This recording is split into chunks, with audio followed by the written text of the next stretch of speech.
गोविंदा और करण जौहर क्यों एक दूसरे से इतनी ज्यादा नफरत करते हैं। करण जौहर बॉलीवुड पर राज करते हैं और कुछ ऐसा ही समय कभी गोविंदा का भी था, जो जिस फिल्म पर हाथ रख देते थे वो सुपरहिट होती थी और करण जौहर ने भी इंडस्ट्री में कई नए ट्रेंड सेट कर दिए। लेकिन हैरान करने वाली बात है कि गोविंदा और करण जौहर दोनों एक दूसरे से बेइंतहा नफरत करते हैं। आज जानेंगे करण और गोविंदा के बीच की दुश्मनी की वजह। गोविंदा के बारे में कौन नहीं जानता, एक लंबे समय तक ये एक्टर बॉलीवुड का हीरो नंबर 1 बना रहा। चाहे उनकी एक्टिंग स्टाइल हो, कॉमेडी हो या देसी तड़के के साथ उनके ठुमके, लोग उनको बस एक बार बड़े पर्दे पर देखने के लिए इंतजार किया करते थे। वहीं अपने शानदार फिल्मी सफर के दौरान उन्होंने काफी नाम और शोहरत भी कमाई। 90 के दशक वो दौर था जब गोविंदा बॉलीवुड के बड़े स्टार बन चुके थे। वो वक्त ऐसा था कि उस वक्त के बड़े सुपरस्टार भी उनके सामने कुछ भी नहीं थे। गोविंदा का चार्म ऐसा था कि जिस फिल्म को उन्होंने हाथ लगाया वो हिट होना तय थी। उन्होंने कॉमेडी फिल्म्स का एक नया ट्रेंड शुरू किया और जबरदस्त कमाई की। डेविड धवन की शायद ही कोई फिल्म थी जिसमें वो नजर नहीं आए होंगे। इन दोनों की जोड़ी को पूरी इंडस्ट्री जानती थी। लोगों ने ये तक मानना शुरू कर दिया था कि ये दोनों जिस फिल्म को करेंगे उसका हिट होना बिल्कुल तय है। डेविड धवन और गोविंदा ने साथ में लगभग 17 हिट फिल्में की।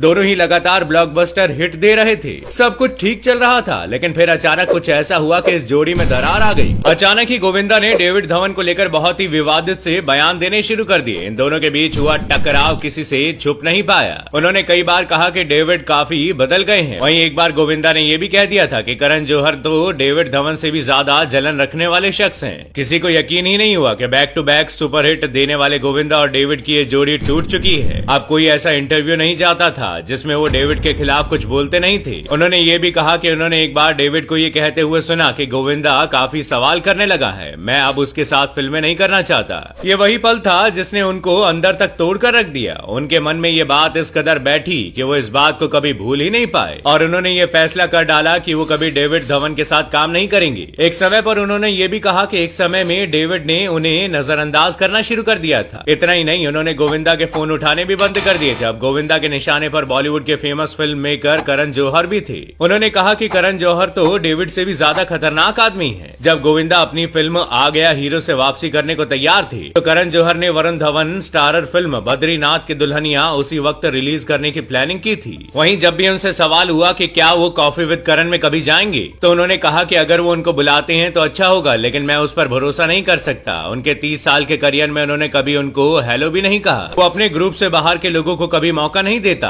अगर बात गोविंदा की सक्सेस के दिनों की करें तो उनके दोस्त भले ही ना बने हो, लेकिन हर अगला एक्टर उनका दुश्मन था। हैरत की बात है कि सलमान, शाहरुख और आमिर खान भी उनसे जलते थे, लेकिन इन सब के बावजूद गोविंदा को इन बातों से कभी कोई फर्क नहीं पड़ा। उन्होंने भले ही कभी किसी बात की टेंशन नहीं ली, लेकिन फिर कभी वो बड़े स्टार नहीं बन पाए। फिल्म इंडस्ट्री के बाद गोविंदा ने अपनी पॉपुलैरिटी का फायदा उठाते हुए राजनीति में भी कदम रखने की कोशिश की थी। हीरो नंबर 1 से नेता नंबर 1 बनने के लिए उन्होंने कांग्रेस के टिकट पर चुनाव लड़ा। उन्होंने चुनाव जीता भी, लेकिन कुछ सालों में उन्हें समझ आ गया कि ये उनके बस की बात नहीं है।